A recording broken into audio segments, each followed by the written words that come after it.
Boa noite a todos vocês. Sejam muito bem-vindos a este seminário chamado Estudando o Espírito de Profecia. O tema de hoje é Em Busca da Verdade Absoluta. Eu sou Ezequiel Gomes, pastor da Rádio Novo Tempo para o estado do Rio Grande do Sul, na Associação Central Sul Rio Grandense, e tenho o privilégio enorme de estar contigo hoje, dividindo um pouquinho de um conhecimento muito importante a respeito do Espírito de Profecia. O que é o Espírito de Profecia? É a forma como designamos dentro da Igreja Adventista do Sétimo Dia os escritos de Ellen White. E nós vamos conversar esse ano um pouquinho sobre esse tema muito interessante, muito intrigante, bastante polêmico no mundo cristão de uma forma geral, ok? Essa série está substituindo a série sobre Daniel e Apocalipse que eu gravei no ano de 2014. E esse ano nós começamos então agora, a partir de fevereiro, nessa nova jornada, estudando agora o Espírito de Profecia, ok? Dentro da Igreja Adventista do Sétimo Dia, Ellen White e a sua obra são extremamente importantes. E como um pastor que trabalha diretamente com a Rede Novo Tempo de comunicação, eu preciso dizer para vocês que o Espírito de Profecia é algo muito importante para nós, também como Rede Novo Tempo de comunicação. Dentro do nosso evangelismo, centenas, milhares de pessoas têm conhecido a palavra de Deus e se entregado a Jesus como seu Senhor e como seu Salvador. E por que a gente faz esse trabalho? Porque nós somos inspirados pela palavra de Deus a assim fazer. E em grande medida, a obra de Ellen White teve muita importância para a constituição da nossa identidade, faz parte de algo muito importante para nós, e por isso nós somos inspirados também pelo Espírito de Profecia a pregar o Evangelho por todos os meios que nós somos capazes de assim fazer, ok? Então a gente vai dividir um pouquinho sobre esse conhecimento com pessoas que já sejam adventistas e queiram crescer no conhecimento do Espírito de Profecia, e também daqueles que são interessados, conhecem a mensagem adventista através da Novo Tempo ou não, mas que também têm curiosidade a respeito desse tema interessante, importante e bastante polêmico também, ok? Bom, acontece o seguinte, profetas não canônicos, eles sempre atraem, da parte do mundo cristão de uma forma geral, atitudes de suspeita e também de ataque. Tem um pouco daquela ideia de Cristo nos avisar contra os falsos profetas como um dos sinais do fim do mundo. Então, obviamente, qualquer pessoa que surja dizendo que é profeta, ou qualquer grupo religioso que tenha no seu hall de membros, ou que tenha no hall daqueles seus pioneiros, uma pessoa que seja profeta, ela naturalmente vai atrair as atenções do mundo cristão.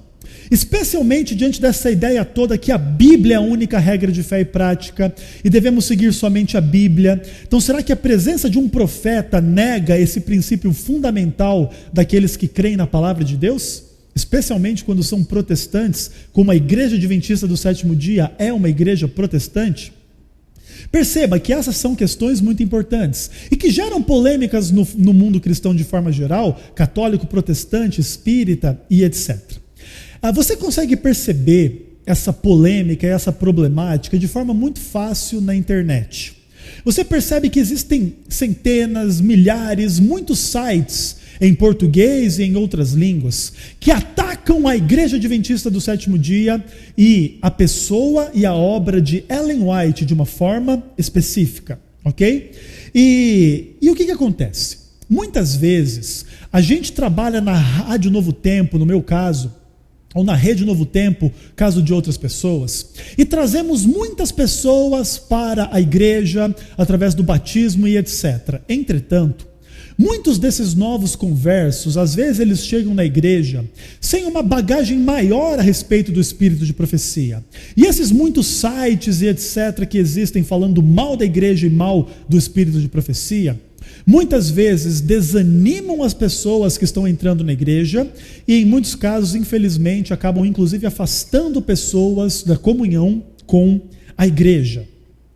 E se você vai acessar esses sites, vídeos, podcasts, etc., inclusive publicações em forma de livro também, que polemizam contra a Igreja Adventista e contra Ellen White, nós percebemos uma multidão de temas a respeito dos quais as pessoas questionam. Então se fala um pouquinho dessa tendência adventista em relação ao legalismo, ao perfeccionismo, à salvação pelo estilo de vida, a questões de alimentação, a questões, enfim, de textos polêmicos e complicados de Ellen White em relação a amálgamas, questões científicas, questões variadas, e nós vamos tratar esses e muitos temas nesta série a respeito do estudo do espírito de profecia. Portanto, estamos hoje somente começando uma jornada de estudos que vai nos guiar a partir aí do ano de 2015 para a gente crescer no conhecimento e na graça de Jesus e também no conhecimento do espírito de profecia.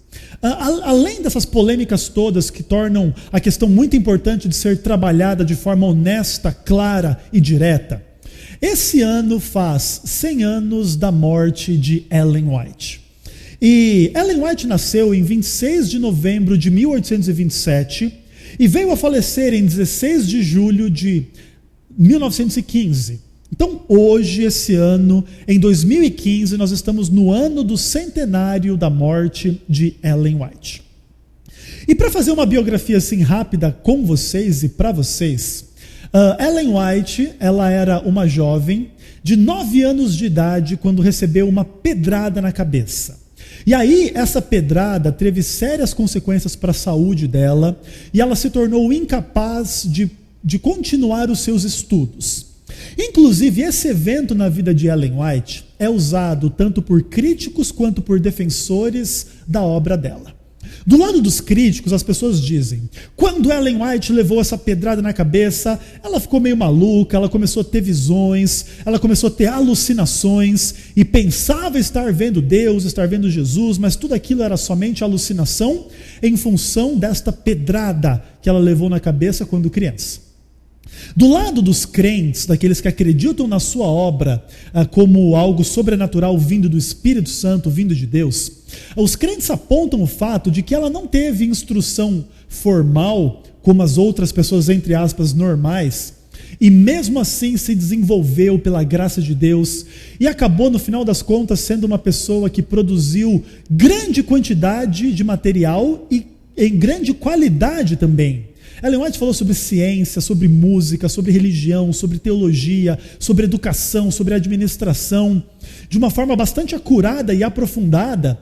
E os crentes em Ellen White, eles acabam mostrando isso, que como ela foi uma pessoa incapaz de estudar por causa dessa pedrada, a obra que foi feita nela e através dela tem um caráter sobrenatural pela presença do Espírito de Deus na vida dela. Outras questões que fazem parte da biografia de Ellen White. Ellen White estava viva quando Guilherme Miller começou a pregar que Jesus voltaria em 1844. Ela era metodista, então ela se converte para esse movimento millerita, que era um movimento interdenominacional e etc., que esperava a volta de Jesus, e ela sofreu o grande desapontamento. Chegou a data marcada, 22 de outubro de 1844, e Jesus não voltou. Quando foi em dezembro do mesmo ano, Ellen White alega ter tido a sua primeira visão, a visão do caminho estreito, e o povo do advento seguindo até a Nova Jerusalém. Ellen White teve muitas visões, e a partir daí ela começa a se dedicar ao ministério da pregação do Evangelho. E aí, nas décadas seguintes, ela seria uma profeta, uma escritora, uma pregadora e uma fundadora daquilo que viria a ser hoje a Igreja Adventista do Sétimo Dia, que é a mantenedora da Rede Novo Tempo de Comunicação, na qual eu trabalho com grande prazer e privilégio, servindo a Deus e pregando o Evangelho, a palavra do Senhor. Se diz que Ellen White escreveu mais ou menos cerca de 100 mil páginas manuscritas. Isso dá mais ou menos 7 vezes o conteúdo da Bíblia inteira. Então perceba, né? Escreveu muito durante décadas. E aí você pode ter muito material na internet, fora da internet, para você ler e conhecer por você mesmo a obra dessa intrigante mulher norte-americana. Inclusive também se diz que Ellen White é a segunda mulher norte-americana mais traduzida né, no mundo inteiro, mais traduzida para outras línguas fora da língua inglesa. Portanto, estamos falando de uma obra extensa, muito interessante, com muitas questões bacanas para a gente estudar nesse ano de 2015, ok? Esses dias eu estava lendo uma revista Ultimato, que é uma revista famosa entre os evangélicos, e na contracapa desta revista estava escrito uma informação assim: 50% dos pastores evangélicos jamais leram a Bíblia inteira. Que vergonha, né? E aí você percebe, né?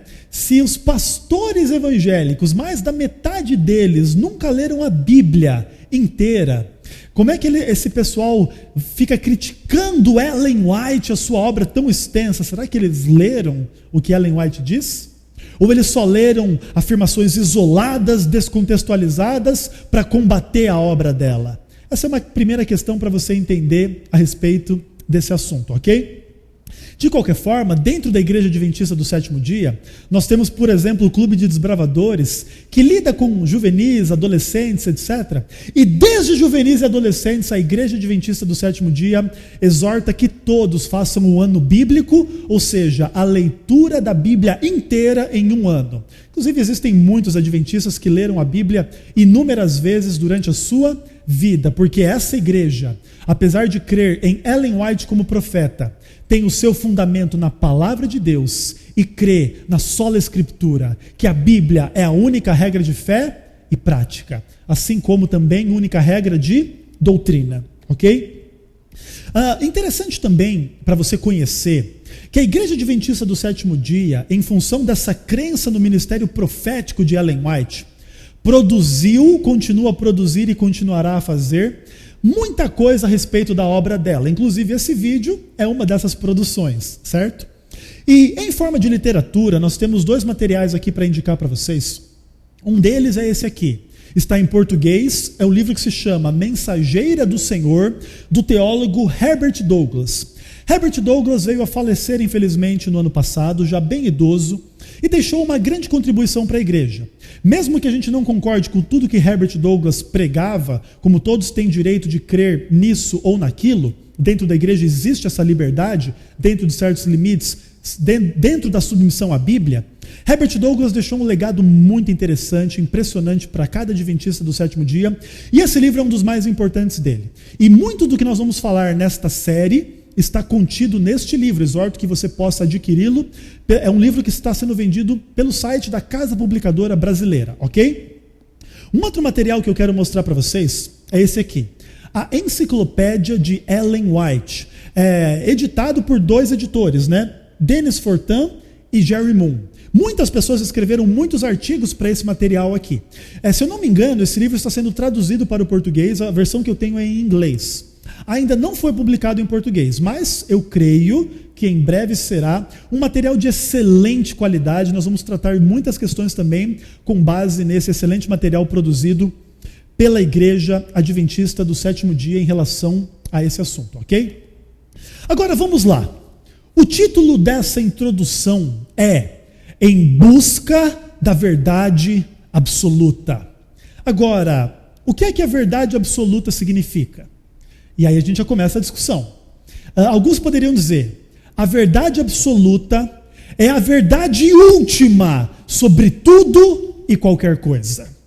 E diante de um padrão assim, quem conhece a verdade absoluta? Somente um, que se chama Deus. Nenhum outro ser na face do universo conhece a verdade absoluta como Deus conhece. A realidade de tudo e de todos na última instância. Entretanto, quando eu falo sobre verdade absoluta, não é sobre o conhecimento que Deus tem que eu estou falando, mas é sobre o conhecimento completo da sua revelação. Vamos abrir a Bíblia, João capítulo 16, versículo 13. E apesar dessa série ser uma série sobre Ellen White, a Bíblia será a nossa guia e companheira constante, como fundamento da verdade e a norma final de toda a declaração da verdade, mais ainda da verdade absoluta.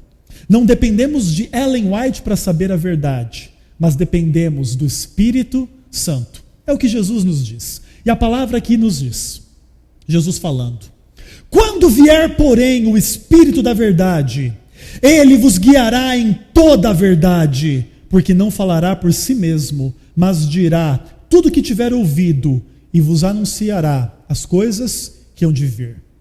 Interessante a expressão de Jesus Cristo, toda a verdade. E é a isso que eu me refiro quando eu falo da verdade absoluta. Tudo aquilo que está revelado de forma coerente para nós, a nós pertence e aos nossos filhos para todo sempre. Deuteronômio 29, verso 29. Texto interessante também. Ali se diz que existem coisas encobertas que pertencem somente ao Senhor, que estabelece o fundamento de que a verdade absoluta, em última instância, só Deus conhece, mas o que importa é a sua revelação, todos nós podemos conhecer, e conhecê-la na sua plenitude. A partir daí, o verso 17 do capítulo seguinte, do capítulo 17 de João, Jesus fala uma coisa intrigante e interessante e diz assim: Pai, santifica-os na verdade, a tua palavra é a verdade. Eu gostaria de conduzir vocês ao Antigo Testamento, Salmo 119, verso 160, que para mim é um dos textos mais interessantes sobre a verdade absoluta na Bíblia. E aqui o salmista diz assim: as tuas palavras, falando de Deus e com Deus, são em tudo verdade, e cada um dos teus justos juízos dura para sempre. Aqui nós temos uma questão interessante. A palavra de Deus é a verdade, e ela não é a verdade somente em algumas das suas afirmações, mas ela é verdade em tudo. É uma verdade absoluta. E sabe que em tempos de relativismo pós-moderno, poderemos falar sobre esse assunto em outro momento, de forma mais aprofundada. Em tempos de relativismo pós-moderno, existe uma absolutização da relatividade. A gente vê isso dentro daquela frase: tudo absoluto é relativo. E essa é uma discussão filosófica muito interessante. Se tudo é relativo, existe algo absoluto, a relatividade. De qualquer forma, quando a gente vai para a Bíblia como verdade, e como você vê que tudo é verdade, você precisa entender e reconhecer um fato intrigante e interessante. Na Bíblia existem e coexistem verdades simples com verdades complicadas. Existem e coexistem verdades eternas, e vamos pensar assim entre aspas, atemporais, para todos os tempos, para todas as pessoas, e também verdades condicionadas culturalmente, que fazem maior sentido em um contexto específico na história humana. Também na Bíblia existem verdades amplas e verdades profundas, mas é importante admitir que na Bíblia existem muitas verdades que aparentemente entram em contradição e choque entre si. São as aparentes contradições. E essas aparentes contradições são em número de milhares dentro da Bíblia, sem falar no espírito de profecia.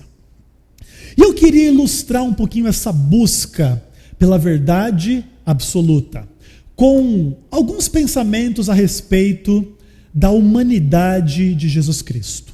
Vamos para o Novo Testamento, João capítulo 1, e nós vamos ler os versos 1 e o verso 14 para iniciar a nossa jornada de busca pela verdade absoluta.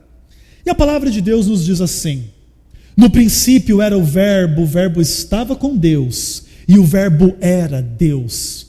E o verso 14: e o verbo se fez carne e habitou entre nós. Está aqui uma verdade maravilhosa. Deus se fez homem. O verbo se fez carne. Mas eu tenho uma pergunta para você nesse estudo introdutório a respeito do espírito de profecia. E a pergunta é a seguinte: a frase, o verbo se fez carne, é uma verdade absoluta? Sim e não. E agora nós vamos começar a nos aprofundar no estudo da Bíblia. Vamos para Gênesis 2, verso 21, que é o primeiro texto na Bíblia onde a palavra carne aparece. E aqui, Moisés escreve assim: então o Senhor Deus fez cair pesado sono sobre o homem, e este adormeceu. Tomou uma das suas costelas e fechou o lugar com carne. Nesse texto, carne é a substância da qual é feito o nosso corpo físico. O Verbo se fez carne. Isso é uma verdade absoluta. Deus se manifestou como um ser humano com corpo físico. Mais alguns textos. Jó capítulo 10. Vamos passear um pouquinho pela Bíblia em busca da verdade absoluta, já que a palavra de Deus é a verdade. Jó capítulo 10, versículo 11. E a palavra de Deus diz assim: de pele e carne me vestiste, e de ossos e tendões me entreteceste. Capítulo 19, verso 26. E Jó escreve assim, e Jó diz assim: depois revestido este meu corpo da minha pele, em minha carne eu verei a Deus. Aqui em Jó, continua-se a tendência de chamar o corpo humano de carne. E é isso mesmo, o Verbo se fez carne, o Verbo se fez um ser humano. E é interessante a esperança de Jó, né? Eu vou ver Deus na minha carne, em carne e osso. Deus não mais se esconderá dos meus olhos. Pelo pecado nós estamos separados de Deus. Ele está aqui comigo nesta igreja. Ele está com você onde você está assistindo esse vídeo. E mesmo assim nós não conseguimos ver. Mas Jó tem a esperança de, na sua carne, no seu corpo, ver o Senhor. Mais um texto interessante. Salmo 136, verso 25. Deus dá alimento a toda a carne, porque a sua misericórdia dura para sempre. Então a carne são esses seres que necessitam de alimento. E aqui poderíamos pensar no ser humano e também nos animais. Então perceba, o Verbo se fez carne. Ele se fez humano, mas não se fez um animal. E Deus feito homem necessitava de alimento. A Bíblia diz muitas vezes, né? Jesus comendo com seus discípulos. Isso é muito interessante. Outro texto bacana, ainda no Antigo Testamento, Ezequiel capítulo 11, versículo 19. Esse para mim é um dos textos mais interessantes a respeito da carne. E olha só, dá uma olhadinha. A Bíblia diz assim, Deus falando: dar-lhes-ei um coração de carne, um espírito novo. Tirarei da sua carne o coração de pedra e lhes darei coração de carne. E aqui nós temos uma visão de que a carne é algo positivo. Ruim é você ter um coração de pedra. Mas é maravilhoso que Deus pode tirar o coração de pedra. Podemos pensar um coração cheio de raiva, de mágoa, de maldade, de malícia, e dar um coração de carne. Com essa imagem assim, de algo que Deus abranda, que Deus transforma, que Deus abençoa. Então, nesse texto de Ezequiel, ter um coração de, entre aspas, carne, é ter um coração positivo, abençoado por Deus. Muito interessante. E o último texto dentro dessa visão, Hebreus 2, versículo 14.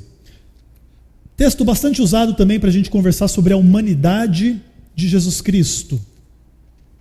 E aqui a palavra do Senhor nos diz assim: visto que os filhos têm participação comum de carne e sangue, também destes ele igualmente participou, para que por sua morte destruísse o que tem o poder da morte, a saber, o diabo. E aqui a Bíblia apresenta Jesus Cristo participando de carne e sangue em comum com os seres humanos. E assim como os seres humanos de carne morrem, ele também morreu. Porém, nós morremos para pagar o preço do nosso pecado, de alguma forma, ou pelo menos para receber o salário dos nossos pecados. Mas Jesus morreu para destruir aquele que trouxe a morte, a saber, o diabo. Portanto, dentro desses textos que eu li, O Verbo se fez carne. Isso é uma verdade absoluta. Mas vai com calma. Essas não são as únicas verdades da Bíblia. Vamos voltar. Mateus capítulo 26, versículo 41. Vamos ver algumas outras verdades a respeito da carne. E esse texto é interessante. E olha só o que nos diz o próprio Senhor Jesus. Vigiai e orai para que não entreis em tentação. O espírito, na verdade, está pronto, mas a carne é fraca. O Verbo se fez carne. Será que o Verbo se fez carne fraco, como nós somos fracos? E aqui a coisa começa a ficar um pouco nebulosa e complicada. Alguns poderiam dizer que sim, já que ele sofreu, já que ele morreu, já que ele não era como Adão antes da queda, ele era então fraco. Porém, a gente tem que tomar um pouco de cuidado nessa transição. Será que todas as fraquezas da carne humana podem ser legitimamente aplicadas à carne de Jesus Cristo? Vamos avançar no estudo. Romanos capítulo 7. E vamos ler vários versos nesse capítulo, começando pelo verso 5. E Paulo escreve assim: porque quando vivíamos segundo a carne, as paixões pecaminosas postas em realce pela lei operavam nos nossos membros a fim de frutificarem para a morte. Verso 18. Porque eu sei que em mim, isto é, na minha carne, não habita bem nenhum, pois o querer o bem está em mim, não porém o efetuá-lo. Verso 25. Graças a Deus por Jesus Cristo, nosso Senhor, de maneira que eu de mim mesmo, com a mente, sou escravo da lei de Deus, mas segundo a carne, da lei do pecado. E o capítulo 8, versos 7 e 8. E aqui Paulo escreve assim: o pendor da carne é inimizade contra Deus, pois não está sujeito à lei de Deus, nem mesmo pode estar. Portanto, os que estão na carne não podem agradar a Deus. O Verbo se fez carne. Essa é uma verdade absoluta? Não diante desses textos. Jesus nunca teve paixões pecaminosas a frutificarem na sua carne para a morte. Jesus jamais enfrentou o dilema que eu e você, como o apóstolo Paulo, enfrentamos. Queremos ser perfeitos, mas não conseguimos. Jesus conseguiu. Jesus Cristo jamais teve uma carne inimiga da lei de Deus, impossível de se submeter à lei de Deus. Ou seja, Jesus jamais desagradou a Deus. Agora percebam o dilema. Romanos 8 diz que os que estão na carne não podem agradar a Deus. Mas um dia Jesus esteve na carne, mas agradou a Deus. A única solução possível do dilema é que a carne de Cristo era diferente da nossa carne. A relação de Jesus com a carne é diferente da nossa relação com a carne.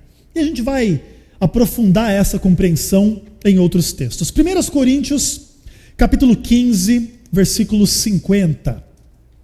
Texto interessante, e aqui a palavra do Senhor nos diz assim: isto afirmo, irmãos, que a carne e o sangue não podem herdar o reino de Deus, nem a corrupção herdar a incorrupção. E aqui carne é símbolo de corrupção. Agora veja o dilema. Jesus teve carne, mas não teve corrupção. A carne dele é diferente da minha e da sua e da de Paulo e a de todos os seres humanos depois da queda de Adão. Essa é a realidade. Mais um texto interessante, Gálatas 5, verso 17, a Bíblia diz assim: a carne guerreia contra o espírito contra a carne, porque são opostos entre si, para que não façais o que porventura seja do vosso querer.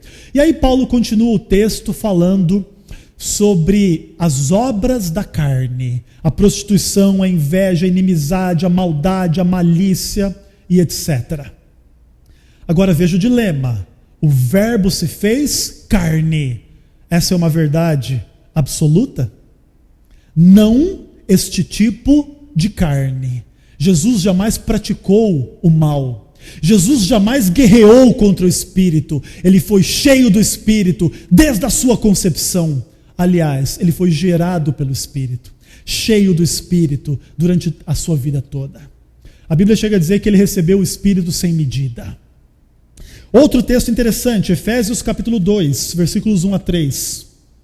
Deus vos deu vida, estando vós mortos nos vossos delitos e pecados, nos quais andastes outrora, segundo o curso deste mundo, segundo o príncipe da potestade do ar, que atua agora nos filhos da desobediência, entre os quais também todos nós andamos, segundo as inclinações da nossa carne, fazendo a vontade da carne e dos pensamentos, e éramos por natureza filhos da ira, como também os demais. E o verbo se fez carne. Perceba, meu amigo, minha amiga, Jesus jamais foi filho da ira, desobediente. A sua carne jamais lhe inclinou ao pecado por natureza. Jesus não viveu os dilemas que nós vivemos no sentido da realidade do pecado. Jesus viveu a vida humana, mas não a vida pecadora. Outro texto interessante, Tiago 4, versículo 1. Texto bastante interessante também. A Bíblia diz assim: de onde procedem guerras e contendas que há entre vós? De onde, senão dos prazeres que militam na vossa carne? E aqui Tiago fala do egoísmo, que muitas vezes nos dá prazer e nos coloca em guerra uns contra os outros. Mais alguns textos. 2 Pedro capítulo 2, versos 9 e 10. A Bíblia diz assim: porque o Senhor sabe livrar da provação os piedosos e reservar sob castigo os injustos para o dia do juízo, especialmente aqueles que, seguindo a carne, andam em imundas paixões e menosprezam qualquer governo.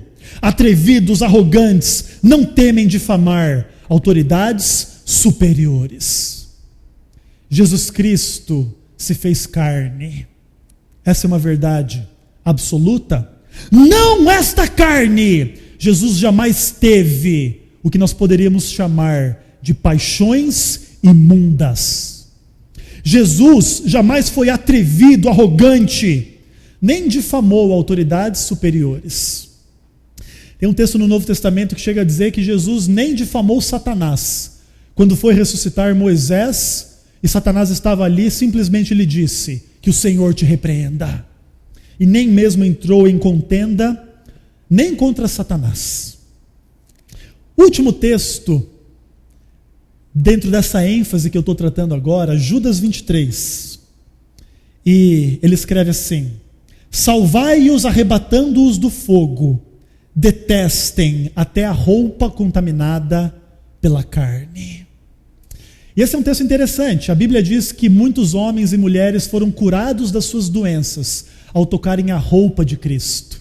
A sua carne não contaminava as suas roupas, como acontece com os outros seres humanos de carne. Agora, percebam a discussão da verdade absoluta. É verdade absoluta que o verbo se fez carne? Sim, por um lado, ele se fez humano, ele tinha corpo, etc. Corpo de carne. Mas não, Jesus jamais foi pecador. É o que nos diz Hebreus 4, verso 15. Ele foi tentado à nossa semelhança em todas as coisas, mas sem pecado. Portanto, Jesus não pode ser igualado a nenhum de nós. Agora percebam a questão interessante. A verdade absoluta não é construída sob interpretações particulares dos textos bíblicos, mas pela interpretação coerente de todos eles. Deixa eu ensinar para vocês um princípio muito importante quando a gente estuda a Bíblia e depois também o espírito de profecia. Se a gente for falar em verdade absoluta, essa verdade absoluta ela vai ser definida na seguinte direção, mais ou menos, só para você entender a hermenêutica da coisa, a interpretação da coisa. A verdade absoluta a respeito da carne de Cristo seria mais ou menos assim: o Verbo se fez carne, ele era verdadeiramente humano, tinha corpo físico e todas as suas vicissitudes, mas jamais assumiu uma carne idêntica à carne de todos os seres humanos, uma vez que ele jamais pecou, e o pecado é atribuído à carne dos seres humanos. Percebam que a verdade absoluta, ela não é uma concha de retalhos em relação aos textos bíblicos, mas ela é a conclusão que leva em conta todos os textos bíblicos. Nós conversamos sobre o Verbo que se fez carne, sobre a carne dos seres humanos e sobre o fato que esse Verbo que se fez carne não pecou. Agora, diante do fato que o pecado é atribuído à carne humana, em muitos dos textos que nós lemos de forma clara e inequívoca, nós não podemos dizer que esta carne que o Verbo assumiu era perfeitamente idêntica em todos os pontos à nossa carne, uma vez que ele jamais pecou. Perceba a construção da verdade absoluta, ela vai nessa direção. Cada texto deve ser interpretado de tal forma que ele não negue o outro texto, que faz parte da mesma palavra. Esse é o princípio através do qual você vai poder entender a Bíblia e também o espírito de profecia. Agora, as questões que eu coloco aqui, a gente tem que lembrar que elas fazem surgir muitas dúvidas. Vou dar alguns exemplos para vocês. Alguns já começariam a se coçar e querer fazer perguntas para mim, né? E eles poderiam perguntar assim: mas pastor, se Jesus não tinha a nossa carne, será que ele era realmente humano? E eu te respondo assim: Adão era feito de carne, lembra de Gênesis 2? Mas Adão, em Gênesis 2, não tinha nenhum pecado e era humano. Agora perceba, depois da queda, a nossa carne traz em si o pecado. E agora nós somos humanos pecadores, mas não foi sempre assim. Um dia houve um ser humano sem pecado, Adão. E quando ele caiu em pecado, ele transferiu essa carne pecaminosa, pecadora, impossível na qual a pessoa não pecar, a todos os seres humanos, menos a um, o segundo Adão, Jesus Cristo. Agora poderia surgir uma outra pergunta: pastor, não seria mais correto dizer que Jesus tinha a nossa carne idêntica em tudo a nós seres humanos após a queda, mas por razão das suas escolhas é que ele não pecou? Não seria melhor, e eu vou dizer por quê. Jesus não teve a mesma carne que nós, mas fez escolhas diferentes. Se essa fosse a verdade, isso abriria espaço para nós, na nossa carne, também fazermos as mesmas escolhas que ele fez. E em tese também sermos seres humanos sem pecado. Se a questão fosse simplesmente as escolhas, temos a natureza igual. Eu e Cristo temos a mesma natureza. Ele não escolheu pecar, então em tese, eu também poderia escolher não pecar. E aí, a ideia da universalidade do pecado não faria nenhum sentido. A Bíblia diz: não há homem justo sobre a terra que faz o bem e que não peque. Eclesiastes capítulo 7, verso 20. Inclusive no Novo Testamento se diz: se dissermos que não temos pecado, somos mentirosos. Então mesmo os cristãos, após após a salvação no Novo Testamento ainda são pecadores. Como é que você explicaria isso se o pecado fosse uma mera questão de escolha? Como é que você explicaria Romanos 7? O bem que eu quero eu não faço, e o mal que eu não quero, esse eu faço. E esse é Paulo cristão falando. Ou seja, a solução desse dilema não é dizer que Jesus era igual a nós, mas fez escolhas diferentes. Ele não era igual a nós. E louvado seja Deus por essa verdade.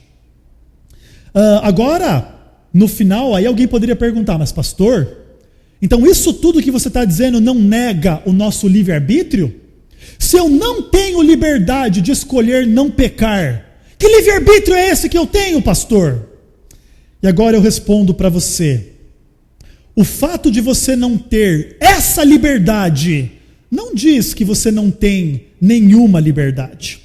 Romanos 11, verso 32, nos diz assim: Deus encerrou a todos na desobediência, a fim de usar de misericórdia para com todos. Então perceba, Deus nos encerrou, ponto final, na desobediência. Todos são pecadores e continuam a ser pecadores, mesmo após a salvação. Porém, todos podem escolher aceitar a misericórdia dele ou não, aceitar o evangelho ou não, e essa escolha nós temos. O fato de não termos todas as escolhas não nega que nós temos as nossas escolhas.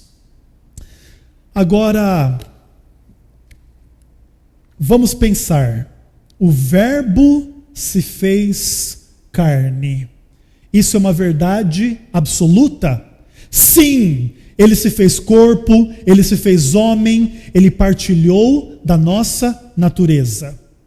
Por um outro lado, porém, a resposta é não. Ele não teve jamais pecado. Ele foi diferente de Paulo, ele foi diferente de mim e de você. Agora é interessante. Essas são duas acepções da palavra carne presente na Bíblia. E aí quando você lê que o Verbo se fez carne e começa a dizer que isso é uma verdade absoluta, você tem que tomar cuidado que isso pode ter uma implicação mentirosa.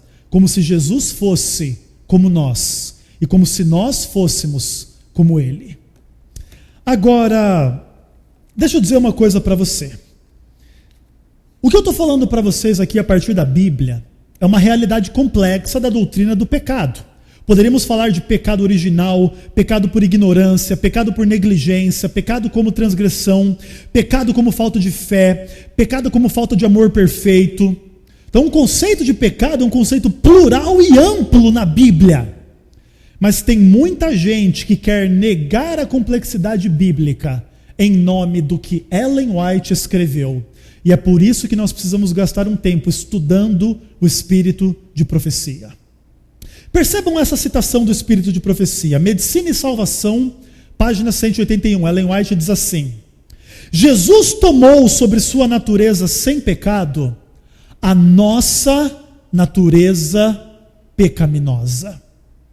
E algumas pessoas, elas podem ignorar essa frase, essa expressão natureza sem pecado, e se concentrar que Jesus tomou a nossa natureza pecaminosa.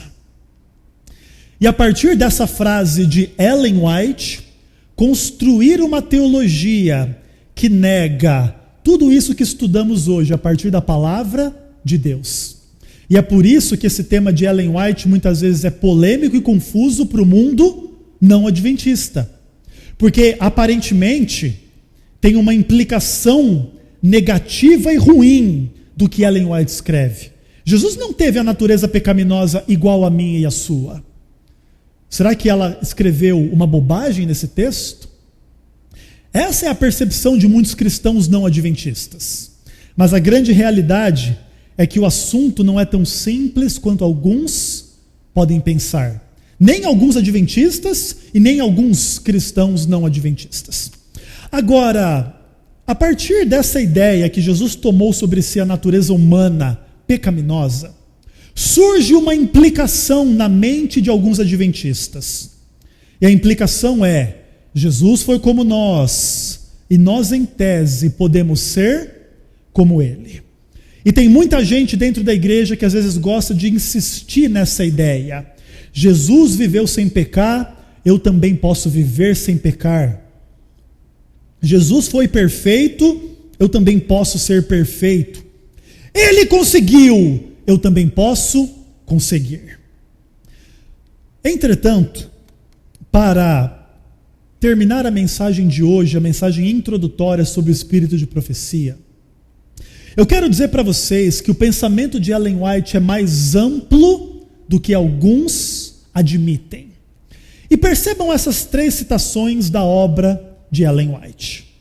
Para conhecê-lo, página 292, ela diz assim: jamais poderemos igualar o modelo que é Jesus Cristo.